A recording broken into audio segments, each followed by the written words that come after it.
ஆண்டிப்பட்டி பத்திரப்பதிவு அலுவலகத்தை முற்றுகையிட்டு கட்டாய லஞ்ச வசூல் செய்யும் சார் பதிவாளரை கண்டித்து ரியல் எஸ்டேட் சங்கத்தினர் போராட்டத்தில் ஈடுபட்டனர். தேனி மாவட்டம் ஆண்டிப்பட்டி முத்துகிருஷ்ணாபுரம் சாலையில் ஆண்டிப்பட்டி சார் பதிவாளர் அலுவலகம் செயல்பட்டு வருகிறது.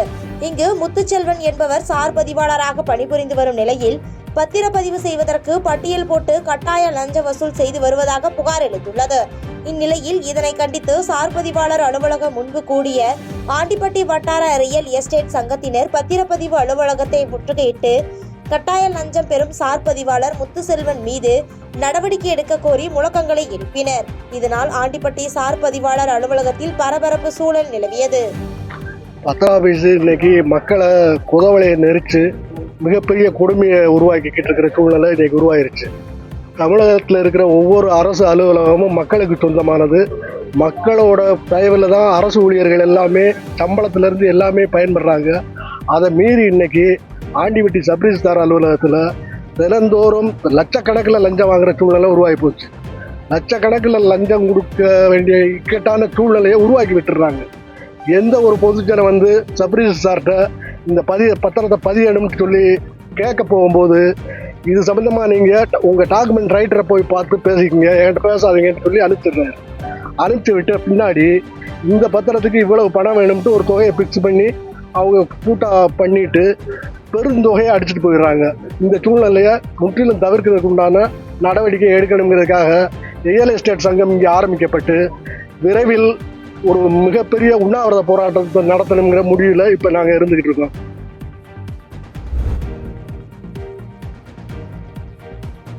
சென்னையை அடுத்த பூந்தமல்லியில் எஸ்டிபிஐ கட்சி சார்பில் நடைபெற்ற சமூக நல்லிணக்க இஃப்தார் நிகழ்ச்சியில் அனைத்து கட்சி பிரமுகர்களும் கலந்து கொண்டு நோன்பு திறந்தனர். சென்னையை அடுத்த பூந்தமல்லியில் எஸ்டிபிஐ கட்சி சார்பில் சமூக நல்லிணக்க இஃப்தார் நிகழ்ச்சி குமுணன் சாவடியில் உள்ள தனியார் மண்டபத்தில் நடைபெற்றது.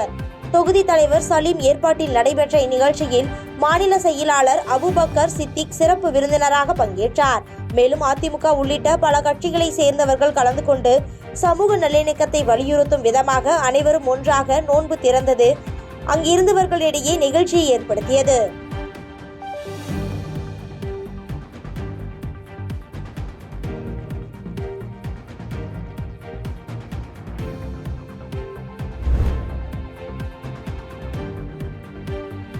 வாணியம்பாடி அருகே பேரூராட்சி மன்ற தலைவரை தகாத வார்த்தையில் பேசி கொலை மிரட்டல் விடுத்த நபர் மீது நடவடிக்கை எடுக்க கோரி 100க்கும் மேற்பட்ட பொதுமக்கள் காவல் நிலையத்தை முற்றுகையிட்டனர். திருப்பத்தூர் மாவட்டம் வாணியம்பாடி அடுத்த ஆலங்காயம் ஒன்றியத்திற்குட்பட்ட 15வது வார்டு பெண் உறுப்பினரான சுகன்யா என்பவரின் கணவர் தினேஷ்.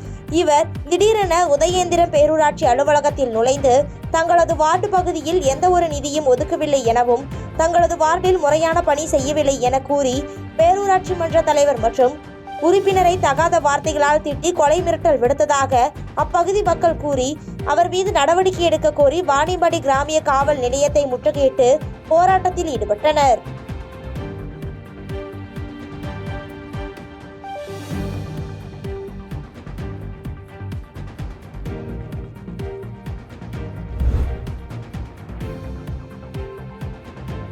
உசிலம்பட்டியில் திமுக சார்பில் முதலமைச்சர் பிறந்தநாளையொட்டி 600க்கும் மேற்பட்ட கிராமிய கலைஞர்களுக்கு நலத்திட்ட உதவிகள் வழங்கப்பட்டது.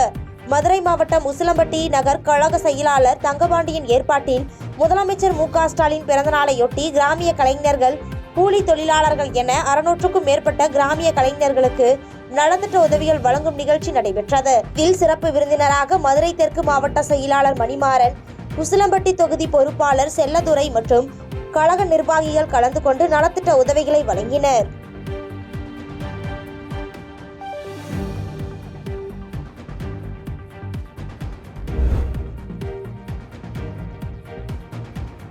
புதுக்கோட்டையில் அமைந்துள்ள மகிமை நாகி முத்துமாரி அம்மன் ஆலயத்தில் நடைபெற்ற திருவிளக்கு பூஜையில் ஏராளமான பக்தர்கள் கலந்து கொண்டு சுவாமி தரிசனம் செய்தனர். புதுக்கோட்டை மாவட்டம் மாநகராட்சிக்குட்பட்ட வடக்கு 3ஆம் வீதியில் மேல்புறம் அமைந்துள்ள மகிமை நாயகி ஸ்ரீ முத்துமாரி அம்மன் ஆலயத்தில் பங்குனி திருவிழாவை முன்னிட்டு 32ஆம் ஆண்டு திருவிளக்கு பூஜை நடைபெற்றது. இதில் மாநகராட்சி பகுதியைச் சேர்ந்த 300க்கும் மேற்பட்ட பெண்கள் திருவிளக்கு பூஜையில் கலந்து கொண்டு திருமண பாக்கியம், குழந்தை பாக்கியம் மற்றும் விவசாயம் செழிக்க வேண்டி கூட்டு வழிபாடுகளில் ஈடுபட்டனர். பின்னர் அம்மனுக்கு தீபாராதனை காண்பிக்கப்பட்டதை தொடர்ந்து ஏராளமான பக்தர்கள் சுவாமி தரிசனம் செய்தனர்.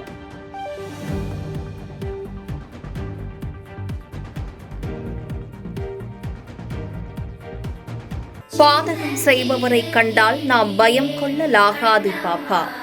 மோதி மிதித்து விடு பாப்பா, அவர் முகத்தில் உமிழ்ந்து விடு பாப்பா. அண்மை செய்திகளை உடனுக்குடன் தெரிந்து கொள்ள இணைந்திருங்கள் எம் நாடு தொலைக்காட்சியுடன்.